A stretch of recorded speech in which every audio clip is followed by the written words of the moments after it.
Good morning students. 12th standard English SL unit number 3 की बात करने जा रहे हैं आप इस वीडियो में। ये प्री टास्क है, ये आप घर पे भी कर सकते हैं। इसमें आपको करना क्या है, तो put a sign of right on what is true about yourself, be honest, give response to all the items. तो इसमें से जो भी क्वेश्चन है उनको रिस्पॉन्सेज देने हैं आपको। ये आप घर पे ये एक्टिविटी कर सकते हैं और पेरेंट्स से भी आप इसका डिस्कशन कर सकते हैं। हम इस यूनिट नंबर 3 में जो रीड नंबर 1 है उसके बारे में आज हम पढ़ेंगे।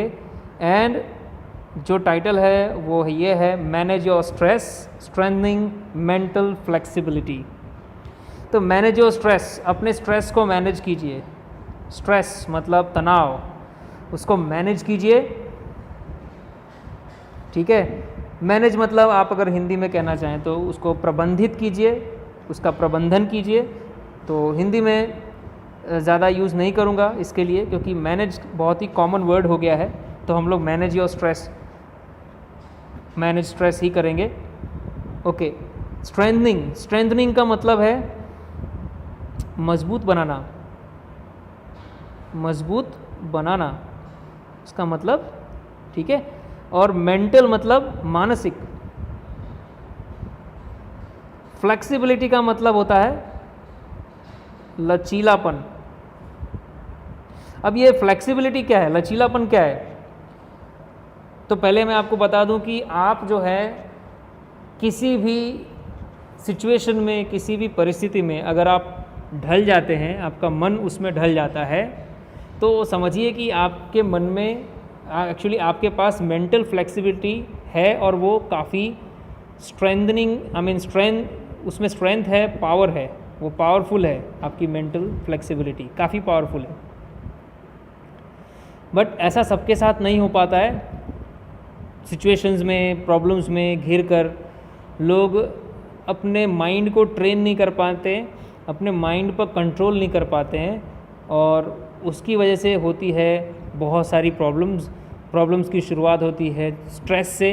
स्ट्रेस के बाद एंजाइटी, एंजाइटी के बाद बहुत ज़्यादा टेंशन, टेंशन के बाद unhappiness, sadness, then you don't feel hungry, you don't feel thirsty, sometimes you don't take care of your health, you also suffer from insomnia, नींद नहीं आती आपको। तो ऐसी बहुत सारी प्रॉब्लम्स बॉडी के साथ और माइंड के साथ होती है। उसका जो भी रीज़न है, उसके पीछे जो भी लॉजिक है, ये सब इस चैप्टर में डिस्कस किया गया है और उसके उपाय भी बताए गए हैं कि कैसे हम इन चीज़ों से बाहर निकलें। ठीक है, अभी ज़्यादा कुछ ना बताते हुए मैं आप चैप्टर की स्टार्टिंग कर देता हूँ। ठीक है, अब ये पहली लाइन है, उसमें लिखा है, mind, emotions and body are all closely interlinked and always work together. अब 3 चीज़ों की बात की है। माइंड, अगर मैं एक पिक्चर ड्रॉ करूँ तो वो कुछ इस तरह से, mind, emotions and body are interlinked. Emotions का मतलब क्या? भावनाएं। अब ये कैसी भावनाएं? तो भावनाएं कई तरह की होती है। जैसे आप खुश हैं, प्रसन्न हैं, दुखी हैं, जेलसी की भावना, हर तरीके की भावना, वो सब इमोशन कहलाती है। ठीक है, और मन क्या है तो आप जानते ही हैं। मन जो है वो सोचता है, ठीक है, और जो वो सोचता है, अगर आप उन सभी चीज़ों पर ध्यान देंगे तो हो सकता है कि मन आप पर कंट्रोल कर ले, जबकि आप आउट ऑफ कंट्रोल हो जाएंगे। तो ये ज़रूरी है कि मन जो बहुत कुछ सोचता है, पर हर सोच पर आपको प्रतिक्रिया नहीं देनी है। ठीक है, मन वही सोचता है जो आपने देखा है, जो आपने सुना है, ठीक है, या जो आप ने अपने 5 सेंसेस के थ्रू ग्रहण किया है। मन आपका वही सोचता है। ठीक है, 5 सेंसेस। तो माइंड, इमोशंस एंड बॉडी, ये तीनों एक दूसरे से इंटरलिंक्ड हैं क्लोजली, बहुत ही करीब, बहुत ही क्लोजली, बहुत ही एकदम करीबी रूप से ये इंटरलिंक्ड हैं, जुड़े हुए हैं। एंड ऑलवेज वर्क टुगेदर, और हमेशा साथ में ही काम करते हैं। इसका मतलब ये है कि अगर बॉडी को कुछ प्रॉब्लम हुई तो उसका असर इमोशन पे और माइंड पे भी पड़ेगा, ठीक है। और अगर इमोशंस में कुछ फेरफार आया तो उसका असर बॉडी पे भी पड़ेगा और माइंड पे भी पड़ेगा। जैसे अगर आप में कोई भावना आ गई, गुस्से की भावना आ गई, तो गुस्से में आप बॉडी को भी नुकसान करते हैं और अपने मन को भी नुकसान पहुंचाते हैं, ठीक है। उसी तरह से अगर माइंड ज़्यादा सोच रहा है तो आप सोच में पड़े रह जाएंगे, हो सकता है बॉडी को ज़्यादा नुकसान हो, जैसे कि खाने पीने पे आप ध्यान ना दें, ठीक है। और इमोशन पर भी उसका असर पड़ता है, ठीक है। तो हर मतलब तीनों में से किसी भी एक पर कोई भी अगर असर होता है तो वो तीनों पर होता है, ठीक है, क्योंकि वो दोनों, ये तीनों साथ में काम करते हैं। तो इंटरलिंक का मतलब आंतरिक रूप से ये जुड़े हुए हैं, ठीक है। आप देख सकते हैं कोई भी, तीनों में से कोई एक दूसरे से अलग है ही नहीं, जुड़े हुए हैं वो। It helps you distinguish them more clearly if you try to understand them separately. देखिए यहाँ पे लिखा है it helps you distinguish them. देखिए ये it helps you distinguish them, ये मदद करेगा डिस्टिंग्विश देम, उनको अलग करने में, डिफ्रेंशिएट करना। डिस्टिंग्विश करना मतलब डिफ्रेंशिएट करना, मतलब अभी मैंने आपको बोला होगा कि mind, emotions and body are interlinked, ये तीनों अलग अलग हैं लेकिन एक साथ काम करते हैं। तो आपको क्या है, तीनों को अगर एक साथ अगर आप अध्ययन करना चाहेंगे, तीनों के बारे में एक साथ जानना चाहेंगे, तो ये क्या होगा, आपको कन्फ्यूजन में डाल सकता है। तो उनको अलग करके उनकी स्टडी करना ज़रूरी है। डिस्टिंग्विश करना मतलब अलग करना। तो ये आपको हेल्प करेगा अलग करने में। क्या हेल्प करेगा? मोर क्लियरली अलग करने में हेल्प करेगा। क्या? If you try to understand them separately, अगर उनको आप अलग अलग समझने की कोशिश करेंगे तो ही वो आप अलग कर पाएंगे, यानी उनका अध्ययन आप अलग कर पाएंगे। देखो, सेपरेटली का मतलब भी अलग से, और डिस्टिंग्विश करना मतलब अलग करना। कहने का मतलब है, यहाँ से देखते हैं, अगर, यदि का इफ़ मतलब यदि या अगर।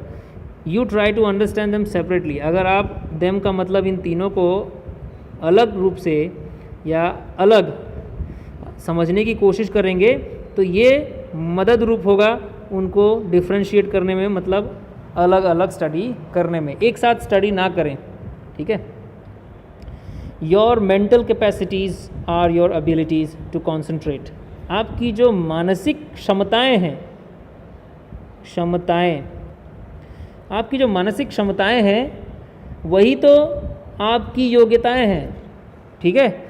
मन से आप जितनी क्षमता रखते हो वही आपकी एबिलिटीज़ हैं, वही आपकी योग्यताएं हैं, ठीक है। क्या करने के लिए? तो टू कॉन्सेंट्रेट। कॉन्सेंट्रेट का मतलब ध्यान देना, ठीक है। और क्या करने के लिए हमारी योग्यताएं हैं? To take in new information, नई जानकारी लेने के लिए। To remember old and new information, पुरानी और नई जानकारी रिमेंबर यानी याद रखने के लिए भी ये हमारी मेंटल कैपेसिटीज़ क्या बनती हैं, हमारी योग्यताएं बन जाती हैं, यानी हमारी मानसिक क्षमताएं हमारी योग्यताएं बन जाती हैं। और ये योग्यताएं किन किन चीज़ों के लिए हैं? तो फिर से बोल देता हूँ, ध्यान, किसी चीज़ पर ध्यान देने के लिए, नई जानकारी लेने के लिए, पुरानी और नई जानकारी याद रखने के लिए, और क्या है, and to be in a position to think logically, और एक ऐसी अवस्था में होना जिससे कि आप लॉजिकली मतलब तर्कबद्ध रूप से सोच सकें। अब ये लॉजिकली सोचना क्या है? लॉजिकली सोचना क्या है भाई? देखो, हर बात के पीछे एक लॉजिक होता है, ठीक है। जैसे कि अगर आपको कोई ऑप्शन दे रहा है कि भाई मेरे पास है एक हाथ में 100 रुपया है और दूसरे हाथ में 500 रुपया है, तो मैं आपको ऑफ़र करता हूँ दोनों, लेकिन आपको उनमें से कोई भी एक चुनना है, ठीक है। तो आप क्या करेंगे, अपनी ज़रूरत के हिसाब से 100 या 500 में से लेंगे। ज़्यादातर लोग 500 रुपया चुनेंगे। तो इसके पीछे लॉजिक है, लॉजिक ये है कि 500 रुपये 100 रुपये से ज़्यादा होते हैं। ठीक है, तो लॉजिक यानी तर्कबद्ध रूप से बात करना। ठीक है, हाँ, कुछ कॉमेडी शोज़ होते हैं जिसमें लॉजिक नहीं होता है, सिर्फ हंसी होती है, तो that is a different thing, but logic का होना बहुत ज़रूरी है। तो आप तर्कबद्ध रूप से सोच सकें वो भी ज़रूरी है। तो उसमें भी हमारी मेंटल कैपेसिटी योग्यता बन जाती है, ये करने में, तर्कबद्ध रूप से सोचने में। ठीक है, you need your mental capacity in order to study. आपको अपनी मानसिक क्षमता की ज़रूरत पड़ती है इन ऑर्डर टू, क्या करने में। इन ऑर्डर टू का मतलब हम पर्पस शो करने के लिए यूज़ करते हैं। ठीक है, ये language function in order to से मालूम पड़ता है कि ये पर्पस शो कर रहा है। तो क्या करने के लिए हम मेंटल कैपेसिटी की हमें ज़रूरत है, तो टू स्टडी, अभ्यास करने के लिए, टू वर्क, काम करने के लिए, to impose a constructive and workable order, हम इम्पोज कर सकें। इम्पोज करना मतलब थोपना, थोपना, हम इम्पोज कर सकें, थोप सकें एक कंस्ट्रक्टिव यानी रचनात्मक,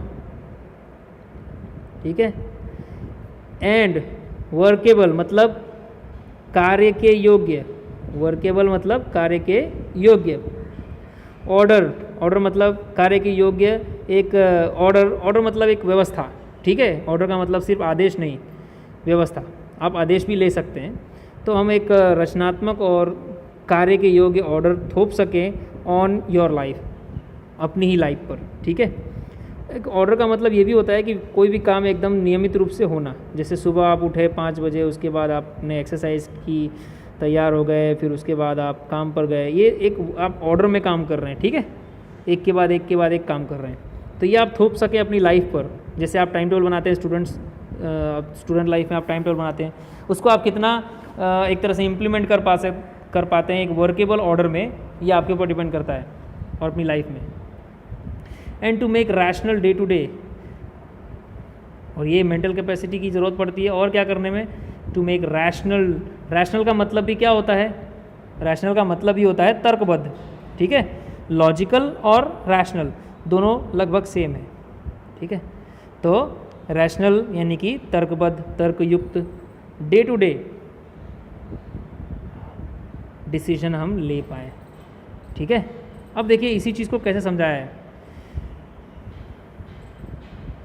फॉर एग्जाम्पल, उदाहरण के रूप में, if you had the choice of walking to work और टेकिंग द कार, अगर आपके पास चॉइस है कि भाई वर्क यानी काम पर आपको जाना है चल के, या आपको कार से जाना है, दोनों चॉइस में से कोई भी एक चॉइस आप चूज़ कर सकते हैं। द फैक्ट, तो वास्तविकता ये है that it was raining hard, कि बारिश हो रही थी, and you had a cold,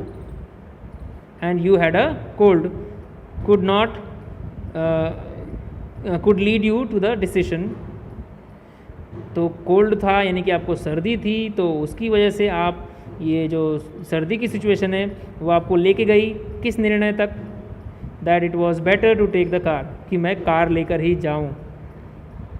ठीक है, इसको कहते हैं रैशनल थिंकिंग, तर्कबद्ध या तर्कयुक्त सोच।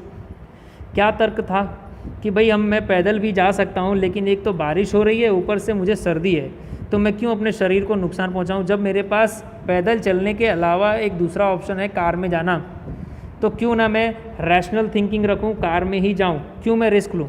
ठीक है, तो ये जो इसके पीछे का लॉजिक है वो एक रैशनल थिंग है, लॉजिकल थिंग है, रैशनल थिंग है, दोनों एक ही चीज़ है। ठीक है, that would be a rational decision. तो इसी को क्या बोलते हैं, एक रैशनल डिसीजन, मतलब तर्कबद्ध निर्णय। ठीक है, तार्किक निर्णय, based on the current circumstances.